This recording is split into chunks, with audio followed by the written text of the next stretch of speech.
if you do not already. World War III, we are on the brink of it. Take a listen.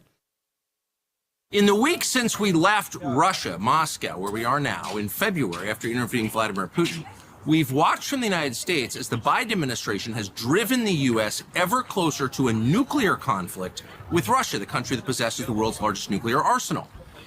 It has accelerated ever since, and it's reached its apogee so far in the weeks after Trump's election. He's now the president-elect.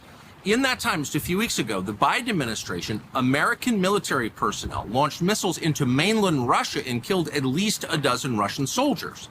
So we are, unbeknownst to most Americans, in a hot war with Russia, an undeclared war, a war you did not vote for and that most Americans don't want, but that is ongoing. And because of that war, because of the fact that the U.S. military is killing Russians in Russia right now, we are closer to nuclear war than at any time in history. Far closer than we were during the Cuban Missile Crisis. That would mean the elimination of Russia, the United States, and most of the rest of the world. We felt there must be someone behind the scenes in Washington working to make sure that this conflict doesn't become a nuclear holocaust. But we found out that no, in fact, there is nobody. Tony Blinken, the current Secretary of State, cut off all contact between the U.S. and Russian governments. There is no back channel, there is no conversation, there hasn't been for more than 2 years. That's shocking. Meanwhile, most Americans have no access to any perspective other than that granted to them by NBC News and the New York Times. They don't know how close we are. They don't know the Russian perspective.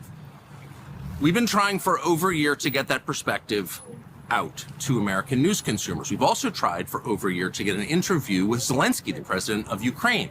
We've attacked that from a bunch of different angles. We've spoken to a lot of different people around him, had dinner with them. We've been in talks continuously, and those efforts have been thwarted by the U.S. government. The American embassy in Kiev, which our tax dollars pay for, told the Zelensky government, no, you may not do the interview. You can talk to CNN, you can't talk to us. So we've been unable to speak to him.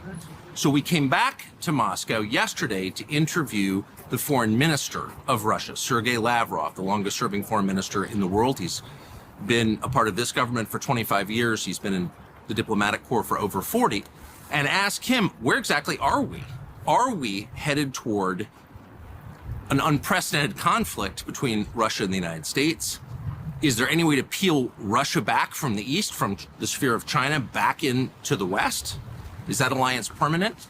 And does the election of Donald Trump mean an end to this war, which is reshaping the world, the U.S. economy, the global economy, and risking the life of every person on this planet? Is that possible? We just